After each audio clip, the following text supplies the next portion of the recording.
Nolan, good to see you. An important question today. When should you start taking money out of your 401k? A 401k is one of the most powerful retirement savings tools available, but if you take the money out too early, you could face penalties, wait too long, and those RMDs could push you into a higher tax bracket. Now, for the most part, we save in those tax-deferred 401ks. Why is that important?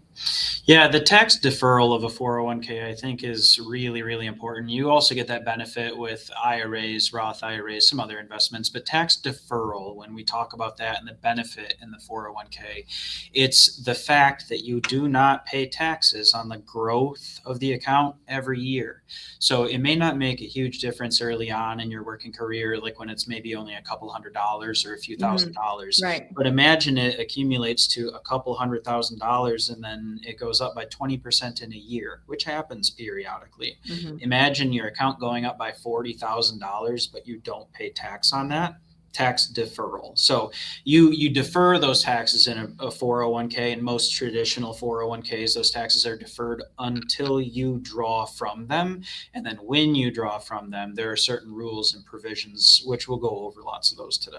Right.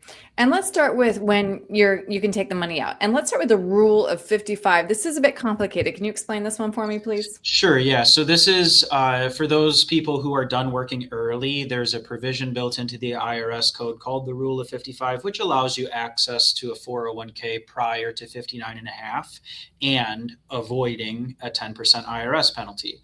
Now, I put the eligibility requirements here so that you can read through those, or pause the video if you'd like to read through them in detail. But essentially, you have to be separated from service. You have to take out a regular large amount of the accounts, a couple other provisions. And then this is a way where if you maintain a 401k but retire early, you don't have to roll it into an IRA if you want to avoid the penalty. But we'll bring up another visual here, which demonstrates that if it's taken out of an IRA or a 401k and you are still working, then you do pay an early withdrawal fee prior to 59 and a half. So that age is really important for retirees. It's one of the main triggering ages that you will encounter, and it's just important to know how to work around it with 401ks. All right. So now let's say that you've reached the age of 59 and a half. How are those withdrawals taxed, and how could they affect your tax bracket? Yeah, so most people's 401ks that I experience are in a pre-tax account. So any dollars that they take out of those accounts are taxed at their ordinary tax bracket, which will bring up the tax brackets here so that you can see where, based on your adjusted gross income, your tax bracket is. But when somebody reaches 59 and a half and you start taking money out of this 401k, if you have any Roth 401k, which some folks do, that's a provision that was built in about 10 or 20 years ago to most 401ks. If you have any Roth, income from the Roth 401k doesn't impact your taxes whatsoever. You still have to work around the 59 and a half rule or the rule of 55, but the taxation of those benefits go away completely.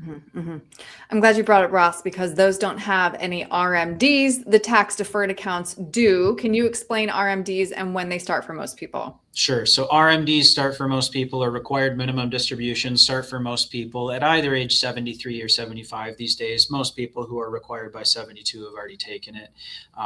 It'd be a shame not to by this point, but most people 73 or 75, that's your event.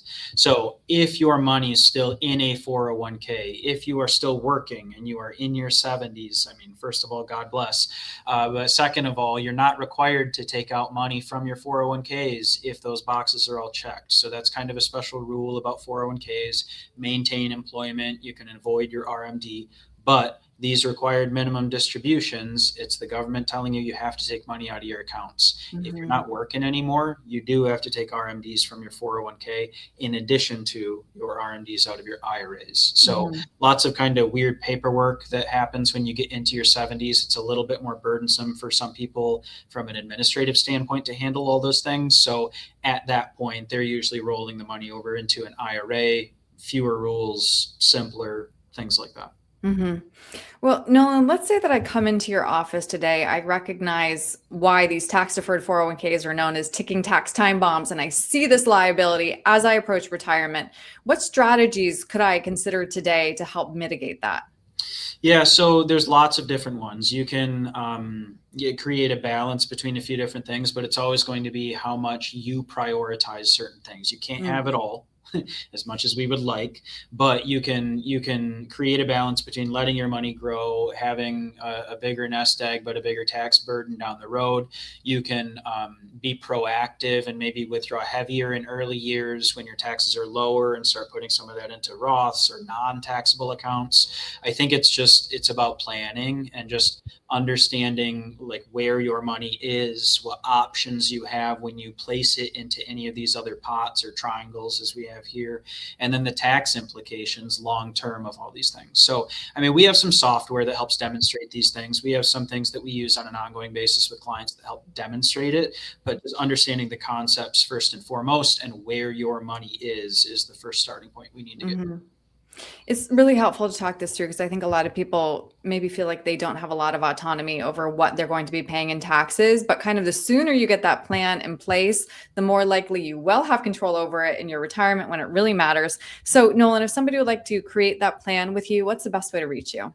So by phone, they can call 616-301-2581 or our website, cornerstone-rp.com. And there's a contact us box at the bottom of the homepage.